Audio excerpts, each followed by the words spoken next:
Welcome to Donmar TV News Channel. Ilang oras pagkatapos ng Miss Universe 2021 preliminaries, Facebook followers ni Marian Rivera nadagdagan na agad ng mahigit 1 million. Kamakailan lang ay muling nakumpirma na si Marian Rivera ang most followed Pinoy celebrity sa Facebook. Mula sa 25 million followers, nasa mahigit 26 million na ang followers ni Marian sa Facebook. Kabilang si Marian sa All-Female Selection Committee ng Miss Universe 2021. Nagkalat online ang ilang videos at photos ni Marian sa kasagsagan ng preliminary competition ng Miss Universe 2021 noong Sabado. Ilan sa pinag-usapan ay ang bonding moments ni Marian at ang kanyang fellow judge na si Urvashi Rautela. Very supportive naman sa pag-judge ni Marian sa Miss Universe ang kanyang mister na si Dingdong Dantes. Magkasama ngayon sa Israel sina Marian at Dingdong. Meanwhile, supporters gathered in Rizal Province on Saturday as a tandem of presidential aspirant Bongbong Marcos and Vice Presidential Inday Sara Duterte Carpio conduct their caravan in the said province. Tens of thousands of supporters participated in Bongbong Marcos and Sara Duterte's Uniteam caravan in Rizal Province to show their force and support to the tandem. Panapagan po muli natin ang ating susunod na Vice Pangulo, Inday Sara Duterte at Presidente Ferdinand Bongbong Marcos! Former Senator and presidential aspirant Ferdinand Bongbong Marcos Jr. and his running mate, Davao City Mayor Inday Sara Duterte, drew cheers from a huge crowd in Inares Center in Antipolo, Rizal today, December 11. The motorcade started with a meet and greet event where Marcos and Mayor Sara first appeared before tens of thousands of their supporters. In his speech, presidential aspirant Bongbong Marcos once again called for the unity among Filipinos to overcome the crisis in the midst of the COVID-19 pandemic. Ang pangangailangan ngayon para tayo ay makaraos dito sa ating hinaharap na krisis ng pandemya, dito sa ating hinaharap na krisis ng ekonomiya, ang ating siguro dapat ay layunin ay maging magkaisa uli ang Pilipino. Magsama-sama ulit ang mga Pilipino at magmamahalan ulit ang mga Pilipino. Mayor Sara Duterte, on the other hand, thanked their supporter for a very warm welcome and overwhelming support they received from the people of Rizal. Bakit Uniteam? O bakit sabi ko Bongbong Sara? Dahil po, ang gusto namin ipakita sa buong bansa na ang kailangan natin ay pagkakaisa sa susunod na 6 na taon. Magkaisa tayo. Gusto namin lagyan ng mukha ang kasabihan na in unity there is strength. Gusto namin na makita ng buong mundo na ang Pilipinas, ang bansa natin ay malakas dahil tayong lahat ay nagkakaisa. Former Governor June Inares, Antipolo Mayor Andrea Inares, Vice Governor June Ray San Juan also showed support to the BBM Sara tandem and promised to campaign for BBM Sara Uniteam in their respective areas. Afterwards, the caravan went through Antipolo to Taytay, Cainta, and San Mateo and ended at the Montalban Sports Center where a multi-sectoral gathering was held. As what happened with previous motorcades, supporters eagerly waited for the vehicle bearing Marcos and Duterte while crowds chanted Bongbong Sara. Both sides of the roads were also filled with people. Also among those who attended the Uniteam event in Rizal were the senatorial bets of the BBM Sara tandem Jinggoy Estrada and former Palace spokesperson Harry Roque.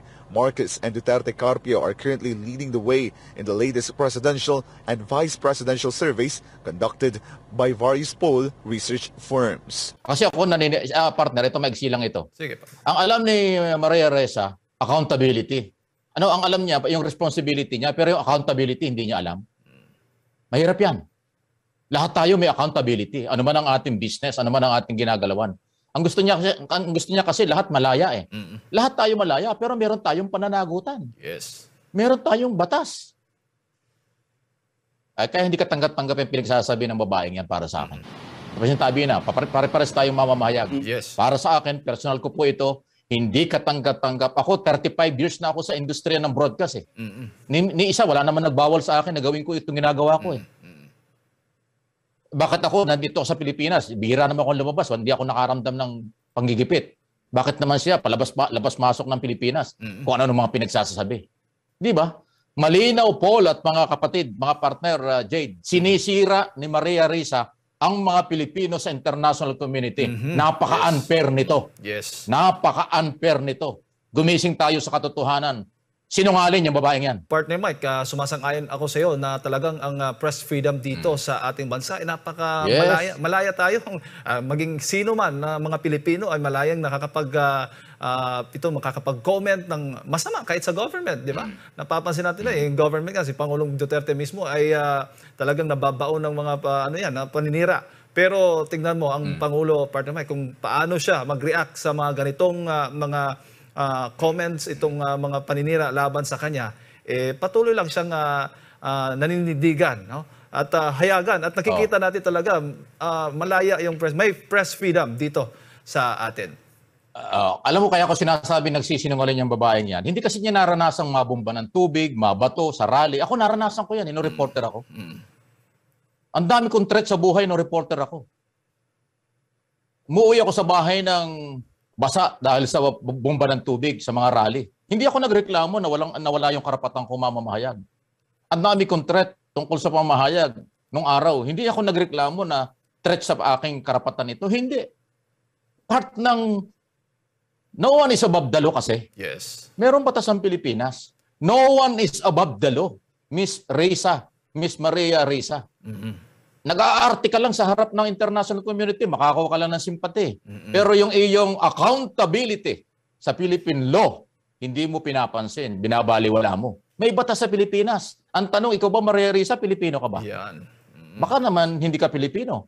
Kaya kung ganyan kung durugin mo. Ako nasasaktan ako dahil Pilipino ako. Totoo. 35 years na akong mamamahayag sa broadcast industry. 35 years.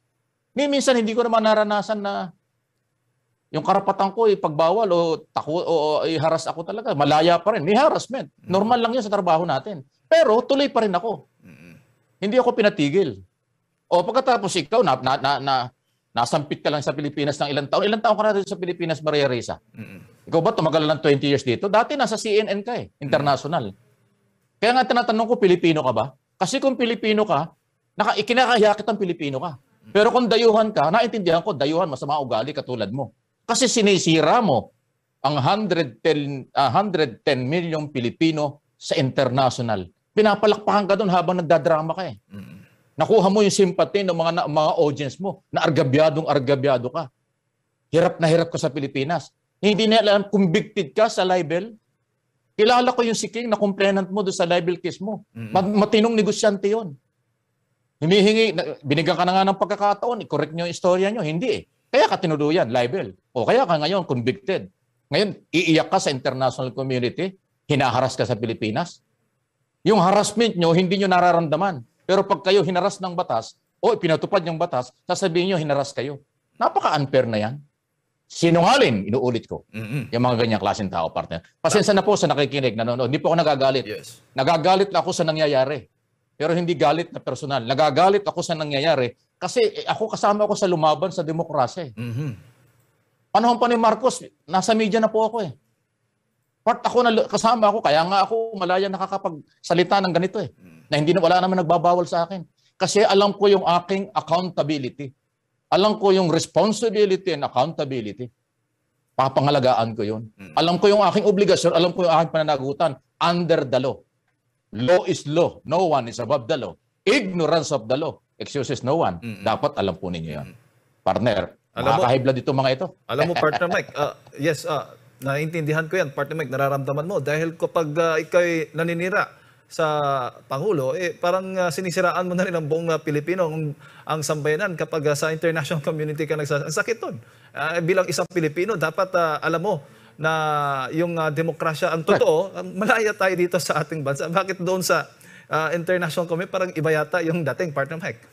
Pinapalakpakas yan doon. Nagdrama siya, nag-emote eh. Napalakpakan yung mga tao, parang para ba siya aping-api, para siyang kawawang-kawawa. Hindi ko totoo yun. Maniwala kayo mga Pilipino sa abroad, mag-rally kayo dyan. Pakita nyo na mga Pilipino hindi ganun. Kasi ang tinitira niya, hindi lang Duterte administration. Pilipinas ang kanyang tinitira. At next election, magkakaroon tayo ng bagong Pangulo, yan pa rin ang gagawin ng mga yan. Kung hindi nila kakampi yung magiging presidente. Tandaan yung sinasabi ko. Anti-Marcos yung mga yan. Pag si Marcos ang nanalo, tuloy-tuloy ang paninira nila sa Pilipino, hindi lang kay Marcos. Pag si Leni Robredo ang nanalo, tatahimik yung babaeng yan. Tignan mo. Mag-iiba ang sasabihin yan. Yes. Politika. Hindi dapat namumulitika. Dapat to talaga yung totoo lang. May batas ho ang Pilipinas. Hindi naman ano bang tingin nyo sa Pilipino? At ano bang tingin nyo sa Pilipinas? Matinong bansa ang Pilipinas. Kaya marami nagmamahal dito eh. Bakit nyo sinisira sa international community? Para nga sa akin dapat ipagbawal na pumasok ng Pilipinas siya kung hindi Pilipino eh. Kaya nga tinatanong ko eh, Pilipino ba si Maria Ressa? Kasi kung Pilipino, wala tayong magagawa. Labas-masok ng Pilipinas yan. Under Constitution, hindi mo pwedeng pagbawalan ng Pilipino pumasok sa sariling bayan. Pero, ito yung sinasabi ko, pero kung yan ay hindi Pilipino, dapat iban yan dito. Sinisira tayo eh. Di ba? Philippine government, umakson kayo. Kung yan ay Pilipino, okay lang yung magbiyahe, pero nakakahiya natin ang kanyang ginagawa. Pero kung yan ay hindi Pilipino, lalo kung Amerikano yan, o ano man lahi yan, dapat iban yan dito. Persona non grata sa buong Pilipinas. Sinisira tayo eh. Pasintabi na po doon sa mga kapatid nating mamamayag sa Rappler. Sinisira. Bakit kayo pumapayag? Di ba Pilipino rin kayo mga taga-Rappler? Pumapayag kayo, sinisira kayo ng boss nyo sa international community. Mahirap yan. Manalamin tayo at makikita natin sa mukha natin, sa mirror, sa salamin, mukha natin Pilipino. Yun ang ating ipaglaban. Yung institusyon, yung Pilipinas ay isang bansa. Bababuyin ng isang tao. Nag-i-emote sa international para makakuha ng simpati. Kalokohan. Kalokohan yan. Sinungaling, inuulit ko. Magalit ka sa akin, nagsisinungaling ka para lang sa iyong kapakanan. Napaka-unfair niyan, partner. Tama ka dyan, partner Mike.